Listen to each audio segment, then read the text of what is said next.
सर्वप्रथम मैं आप सबको वैदिक अभिवादन करता हूँ। ओम नमस्ते।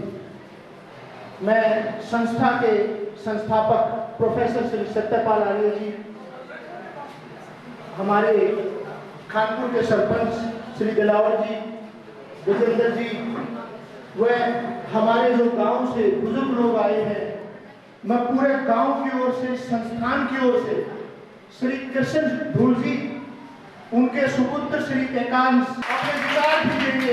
सर्वप्रथम मैं प्रोफेसर श्री सत्यपाल आर्य जी से गुजारिश करूंगा कि वे दो शब्द कहें और वेलकम करें हमारे आज के मुख्य अतिथि परमादरणीय धूल साहब और उनके सुपुत्र जो IPS पढ़े हैं। अब इतना सामाजिक जीवन इनका, पढ़ाई लिखाई का जीवन, अरे सूरज को दीपक दिखाने वाली बात है।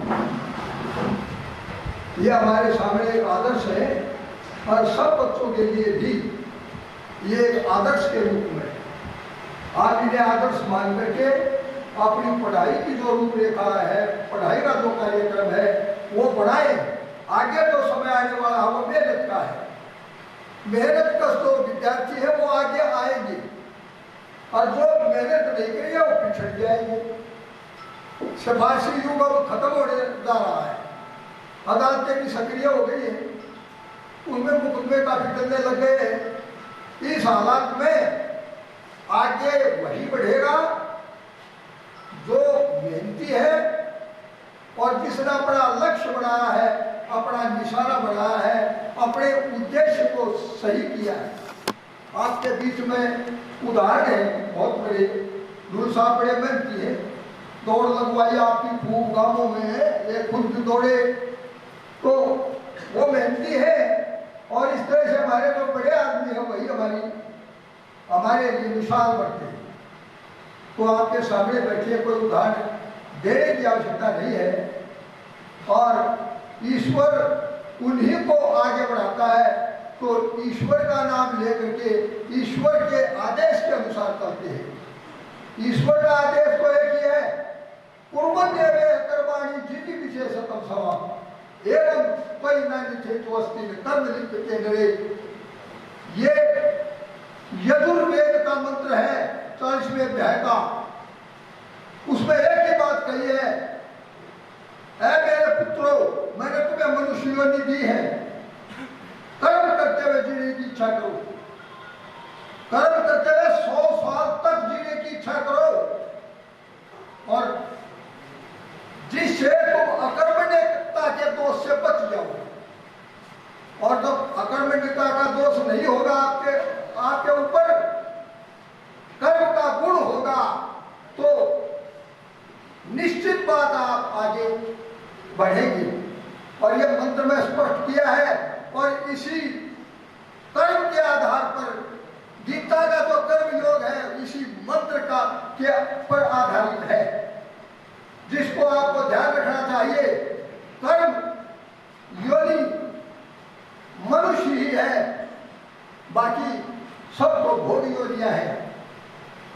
वाणी इसी के पास है, मनुष्य के पास है वाणी। और सभी जितने प्राणी हैं उनके पास वाणी नहीं है, क्या ध्वनि है, केवल ध्वनि। अलग अलग ध्वनियां वो अपने एकत्र करने के लिए निमंत्रण देने, कौवे की अलग है, चिड़िया की अलग है, पक्षी की और दूसरे वो मन के विचारों को, बुद्धि के विचारों को प्रकट नहीं कर सकते। लेकिन ये मनुष्य क्या है, ये मनुष्य कर्म योनि है। यहाँ पर हम कर्म करने आते हैं और ये हमें प्राप्त होगा, स्वर्ग हमें प्राप्त होगा। बहुत ज्यादा लंबा में एकांश हमारा सामान्य बच्चा दिन में 8 से 9 घंटे ही पढ़ता है। हफ्ते में एक दिन एतवार को या बीच में किसी एक दिन ये अपने दोस्तों के साथ खेलने भी जाता है। लेकिन जितनी देर पढ़ता था उतनी देर मन लगाकर 9 घंटे लगातार कभी नहीं पढ़ता। 1 घंटे से ज्यादा देर तक यह लगातार नहीं पढ़ सकता। 1 घंटा पढ़ा, फिर थोड़ी देर बाद हमारे बीच में आ गया। हाँ, सोशल मीडिया पे, फोन पे ये नहीं रहा। बहुत कम, दिन में क्या हुआ, 24 घंटों में से फोन इसने देखा होगा 20 मिनट आधा घंटा एंटरटेनमेंट के लिए। अदरवाइज अपने लैपटॉप पर या आईपैड पर लेक्चर सुन रहा है, पढ़ रहा है, क्वेश्चन निकाल रहा है, कर रहा है, वो ऑफिशियल है। पर social media, YouTube, Facebook, social media पे इसका अकाउंट 2014 के बाद से 10 सालों में इसने कभी अपनी पोस्ट नहीं डाली। तो 1 घंटे बाद पढ़ा, फिर आ गया दादी के पास, आ गया दादा के पास, आ गया कि सिर में दर्द है, सिर दुख रहा है, आंखें दुख रही है, तो थोड़ा दादी ने सिर पे हाथ फेर दिया। माँ के पास आ गया कि स्कूल से आई है तो चलो खाना खा लेते हैं, बैठ लेते हैं। कभी मेरे पास आ गया कि चलो मुझे कॉफी पिला के लाओ। सामान्य बच्चा पढ़ रहा है। बहुत बार इसको डर लगा कि पापा अगर मेरा नहीं हुआ तो, मैंने कहा ये नहीं हो सकता। जो बच्चा मेहनत करेगा कामयाबी निश्चित है उसकी। वो एक शायर का शेर है कि कौन कहता है आसमां में छेद नहीं हो सकता, कि कौन कहता है कि आसमां में छेद नहीं हो सकता, एक पत्थर तबीयत से तो उछालो यारो। यानी कि अगर हम मेहनत करके आसमान में छेद करने की क्षमता रखते हैं तो आपके लिए कोई भी परीक्षा मुश्किल नहीं। प्रैक्टिस करता है तो जजेस के सामने भी कई बार वो दोबारा पूछते हैं किसी के क्या बोला है, आर्गुमेंट करते हैं। 25 साल का दिखने में जरूर बड़े बड़े होंगे कि भाई 30-30 साल के बंद हो रहे, अब ये 23 साल का है, शरीर से भारी है, खाने पीने। तू एक काम कर, 10 पेज हिंदी के लिखना। ये रोने लग जाता, मैं 10 पेज नहीं लिखूंगा। अब माता है, मास्टर प्रिंसिपल है, 10 और लिख दिए। रोने लग 20 तो बिल्कुल नहीं, 30 कर दिया। करते करते इसके 50 हो जाते, मुझे वो धर्म का लिखना और घंटे आधे घंटे में 30 पेज जाके लिख देता। अब खेलना होगा, खेल कूद के फिर आ जाता। ये तो होगा। इसकी हर चीज में बहुत तेजी रहती थी। गिलास तोड़ दिया, कप उठा दिया, वो गिरा दिया, कि हिंदुस्तान को टॉप कर सकता है। तो इसलिए मैंने कहा एक बार और देंगे। अभी एसपी बने हैं, अगले चांस में आप लोगों के बीच में दोबारा आएंगे, तब ये डीसी बन के आएंगे।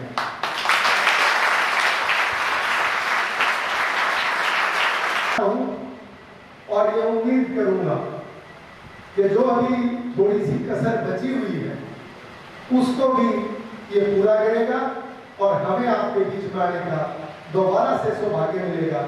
इसी मंगल कामना के साथ मैं अपनी वाणी को विराम देता हूँ। जय हिंद, जय भारत।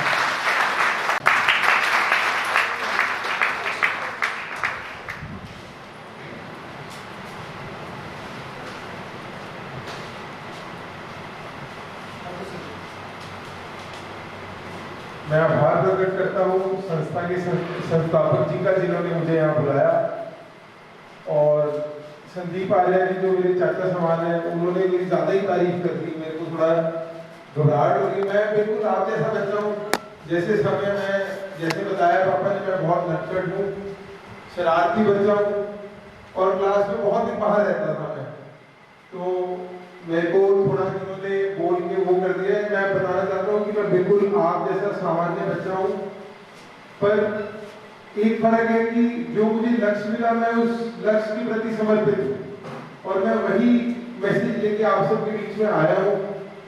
अफसर बनना है, कुछ और बनना है, उस लक्ष्य पर समर्पित रहें। उतार चढ़ाव आएंगे, बुरे दिन आएंगे, कमजोर क्षण आएंगे, जब लगेगा कि नहीं हो रहा, पर उस वक्त हौसला रखिए, लगे रहे, मेहनत करें। ऐसा नहीं है कि, ऐसा बिल्कुल भी नहीं है कि कुछ पाने के लिए आपको सिर्फ तब करके 24 घंटे में से 20 घंटे पढ़ना है। पर ये जरूर है कि अगर आपने कोई चीज का लक्ष्य बना लिया है तो जब तक आप उसके पीछे पागल नहीं होंगे, दिन रात उसके बारे में सोचेंगे नहीं, तब तक वो लक्ष्य आपको कहीं ना कहीं आपसे दूर रहेगा। तो वो आप सबको उस कोशिश करनी चाहिए कि अपने अंदर वो आग पैदा करें कि जो भी आपका लक्ष्य हो उसके प्रति आप डेडिकेटेड रहें। मैं वही कहना चाह रहा हूँ कि देखो, मैं बिल्कुल सामान्य बच्चा था, कभी मैंने बिल्कुल टॉप नहीं किया। उसी तरह आप लोग भी अपने आप को बस टॉप करना उतना जरूरी नहीं है। आप अपने आप को बस जगाए रखिए, अपने आँख कान खुले रखिए। बच्चे में जिज्ञासा होनी बहुत जरूरी है कि ये ऐसे क्यों है, ये वैसा क्यों है। और यही कहीं ना कहीं ये संघ लोक सेवा आयोग का ये जो एग्जाम है, ये इसी की डिमांड करता है कि भाई अब जैसे हमारा जो गांव है, वो गांव का नाम क्यों पड़ा, गोहाना का नाम गोहाना क्यों है। तो ये कभी हमारे दिमाग में जो हम आसपास छोटी मोटी चीजें देखते हैं, क्या वो हमारे दिमाग में कोई प्रश्न चिन्ह खड़े करते हैं कि क्या यही फसलें यहाँ क्यों उगती हैं, कोई और फसल क्यों नहीं उगती, यहाँ गर्मी इतनी क्यों होती है, सर्दी क्यों होती है। तो जब हमारे मन की ऐसी चेतना जगेगी, हम जिज्ञासा से तत्पर रहेंगे, तो हम स्वाभाविक तौर पे ज्यादा समझदार बनेंगे। और पढ़ाई का उद्देश्य भी यही है। पढ़ाई कोई नौकरी पाने के लिए नहीं है, कोई ऐसे नहीं है कि पढ़ाई कर लेंगे तो ये हो जाएगा। पढ़ाई आपके दिमाग के चक्षु खोलने के लिए है कि हम पढ़ें, ये समझने के लिए पढ़ें कि आसपास क्या है। हम अपने मन का, अपने सोच का, अपने दिमाग का विकास करें, हम समझें कि हमारे आसपास क्या चीजें हो रही हैं और उस चीज के लिए पढ़ें। और उसी संदर्भ में मैं ये कहना चाहता हूँ कि हम नशों से दूर रहें। नशे जो क्या कहते हैं, नशा, और ये आज का जो नया नशा चल रहा है सोशल मीडिया का नशा, इन चीजों से बच के रहें। इसमें हमको अपनी जवानी के साल बर्बाद नहीं करने चाहिए। राष्ट्र निर्माण में अपना कॉन्ट्रीब्यूशन करना चाहिए, और वो चाहे किसी भी तरह से हो। सब लोग पढ़े ऐसा भी जरूरी नहीं है। अब स्पोर्ट्स है, जैसे कोई स्पोर्ट्स खेलता है, कोई रेसलिंग करता है, कोई मेडल लाता है, वो भी देश के लिए उतना ही गौरव का विषय है जितना किसी का पढ़ाई करना, अफसर बनना है। कोई अपना व्यापार शुरू करता है, वो एक बहुत गौरव का विषय है। तो जो भी काम करें, पूरे मन धन की तन्मयता से करें, उस लक्ष्य में लग जाएं। और आप लोग इतने वैसे भी लकी हैं कि आपको इतना अच्छा एनवायरनमेंट मिला, आपका विद्यालय इतना अच्छा है जहां आपको हर तरह के एक कंफर्टेबल जोन मिलता है। आप अपनी मन की बात कह सकते हैं, आपको इनकरेज किया जाता है कि आप सोचें, आप आगे बढ़ें, तो आप उसी सोच के साथ काम करें। बाकी मैं आप लोगों के लिए जो भी मदद कर सकता हूँ कि आपको किसी को कोई गाइडेंस चाहिए, पर्टिकुलरली सिविल सर्विसेज के लिए या कोई भी सरकारी एग्जाम के लिए, तो मैं पूरी मदद करूंगा जिस भी बच्चे को जो भी है। और कोई भी नौकरी ऐसी छोटी या बड़ी नहीं होती, जो नौकरी हम मेहनत से पाए वो सब नौकरी बड़ी होती है। तो उस संदर्भ में जो भी मेरे से मदद होगी मैं करूंगा। और ये इसलिए नहीं है कि मैं कुछ अलग हूँ, मैं भी यहाँ तक तभी पहुंचा हूँ जब बहुत लोगों ने मेरी मदद करी है, मेरी उंगली पकड़ी है, चाहे मैं जब छोटा बच्चा था।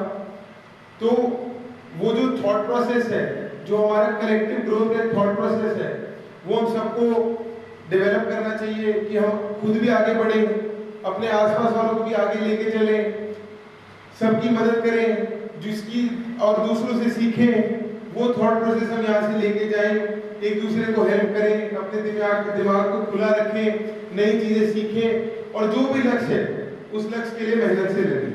बस यही कह के मैं अपनी बात खत्म करता हूँ। तो ये करिए। धन्यवाद। जय हिंद, जय भारत।